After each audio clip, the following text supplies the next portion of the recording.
Hello students, welcome back to business statistics class.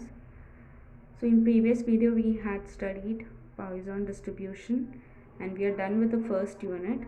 So today we will begin with the second unit, that is normal distribution. So in brief, to recall the first unit, binomial distribution and Poisson distribution were discrete probability distribution. So there we had PMF, that is probability mass function. For binomial distribution, the PMF was NCX and P raised to x into Q raised to n minus x. So here the parameters were n and p. So in Poisson distribution there was only one parameter, that is lambda, and mean and variance was also equal to lambda. So those were discrete probability distribution. So today we will be studying normal distribution, which is the most important distribution in statistics, and it is a continuous probability distribution. So the definition of normal distribution is a probability distribution which has the following probability density function, that is PDF, is called as normal distribution. So remember, in case of binomial and Poisson we had taken PMF, that is probability mass function, because it was a discrete probability distribution. Normal distribution is a continuous probability distribution, therefore we will take PDF. If you are writing PMF over here, then it is meaningless. So don't write PMF, it is PDF, that is probability density function. So the probability density function is f of x equal to 1 by, so this is sigma, that is standard deviation. I hope you remember that we had studied in the first unit, not first, third unit in your third semester. So the PDF of normal distribution is 1 by sigma into square root of 2 pi e raised to minus 1 by 2 into x minus mu by sigma whole square, and here x takes the values from minus infinity to infinity, and always remember sigma is greater than 0 or it is a positive value.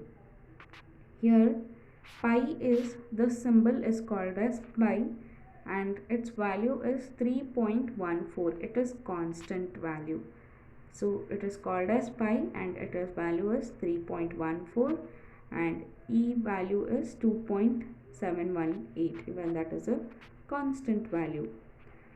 So important thing to remember is this is the PDF of normal distribution. Range of x is minus infinity to plus infinity and sigma is greater than 0. And here x is a continuous variable and it is called as normal variate.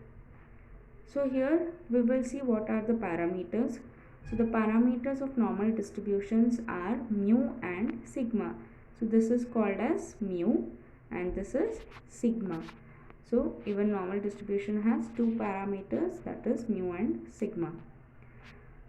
So the normal distribution has mean, that is expectation of x equal to mu, and standard deviation is sigma, therefore variance will be sigma square. So remember this, mean is mu, variance is sigma square, and standard deviation is sigma. So you can write it as a normal variate with parameters mu and sigma is denoted as capital N into mu comma sigma square. So here you are taking square, that is variance. So we will denote normal distribution as n of mu comma sigma square. So some of the examples of normal variate is length of leaves of a plant. So you can see when you take one plant, all the leaves will be similar, that is they are accumulating towards one constant value, that can be mean or anything. So everything will fall under certain region, so they don't have much variation, so they follow normal distribution, like every leaf has a same length or same width, so they have normal features, so it comes under normal variate or normal distribution, weight of apples grown in an orchard, and intelligence IQ level of large group of children, marks scored by students in examination. All these cluster around a certain value, so these come under normal distribution. So this properties of normal distribution is the most important concept. It will be asked in examinations for 5 marks. So always remember, normal distribution has a bell shaped curve. So you can see this is like a bell shaped curve, and most of the problems will be solved using this curve, not that is normal curve. So we will see what are the properties. So the first property is the curve is bell shaped and it is symmetrical or it is non-skewed. So we had studied the concept of skewness. So we will say when s is equal to 0, so this is the skewness coefficient or as coefficient of skewness. When it is 0, then we say it as non-skew or a symmetrical distribution, right? So you can see what do you mean by symmetrical. So this, when you fold it into half, both will be equal. So the area under this as well as area under this is equally distributed. So it is symmetrical and it is bell shaped. The curve is bell shaped and it is symmetrical. So an important property. The next important property is, for normal distribution, the mean, median and mode are always equal. So for normal curve, mean, median, mode are equal. Remember this. So the third property is the curve is asymptotic to the x-axis. That is, curve touches x-axis only at minus infinity and plus infinity. Actually, there is some mistake. There should be a slight gap between this curve and this straight line. So whenever in your notes, don't do this mistake. So maintain some gap over here. So the property says we know x lies between minus infinity and plus infinity. So this curve never touches the x-axis. The straight line is your x-axis. So this curve never touches x-axis. So it touches only at minus infinity and plus infinity. We don't know what values should be taken under minus infinity to plus infinity. Therefore, the curve is said as asymptotic to the x-axis, that it touches to x-axis only at minus infinity to plus infinity. So the next property is, for the distribution, standard deviation is sigma. We have seen in the first part itself. So mean is mu and standard deviation is sigma. Quartile deviation is 2 by 3 sigma approximately, and mean deviation is 4 by sigma approximately. The proof is not important, just remember. So we have studied standard deviation, quartile deviation, mean deviation, everything in your third semester. So for normal distribution, quartile deviation is 2 by 3 sigma and mean deviation is 4 by 5 sigma. So this is the next most important property of normal distribution, that is the total area under the curve is unity.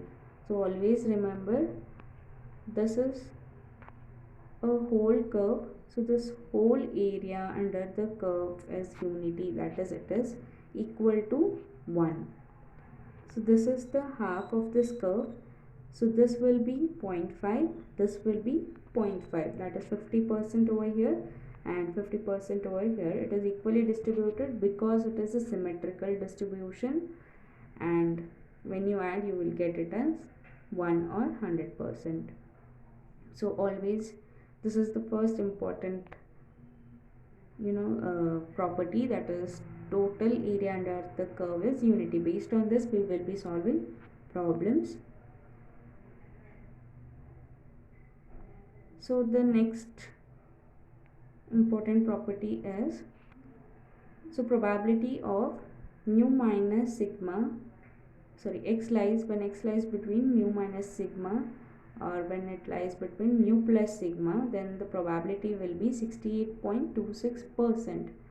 That is here you can see they have mentioned. So from here till here the probability will be always 68.26%. that is when x lies between mu minus sigma or mu plus sigma, the probability is 68.26%. and when the probability of x lies between mu minus 2 sigma and mu plus 2 sigma, the probability is 95.44%. that is from here till here the area is, or the probability is 95.44%. and when the x takes the values between the probability of mu minus 3 sigma less than x less than or equal to mu plus 3 sigma, that is area from this till here, it is 99.74%. so this is an important property again. When probability of x when it lies between mu minus sigma and mu plus sigma, the probability will be 0.6826 or 68.26. when it lies between mu minus 2 sigma and mu plus 2 sigma, it is 95.44, and mu minus 3 sigma and mu plus 3 sigma, it is 99.74. so the last property is the quartiles are, so lower quartile is denoted by q1.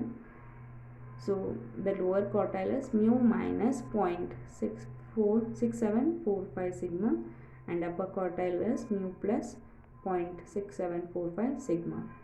The derivations are not part of your syllabus, but remember these properties. so this is the lower quartile, this is the upper quartile, which is directly given, mu minus 0.6745 sigma and mu plus 0.6745 sigma. so for 5 marks this properties is very important, and you have to draw this curve, and whenever you are drawing this curve, make sure the curve never touches the x-axis, so leave some space between these two lines. So in the next class we will study standard normal distribution, and then we'll begin with the problems.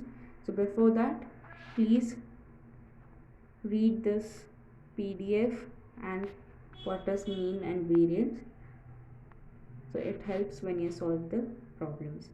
So that's it for today's class. Thank you.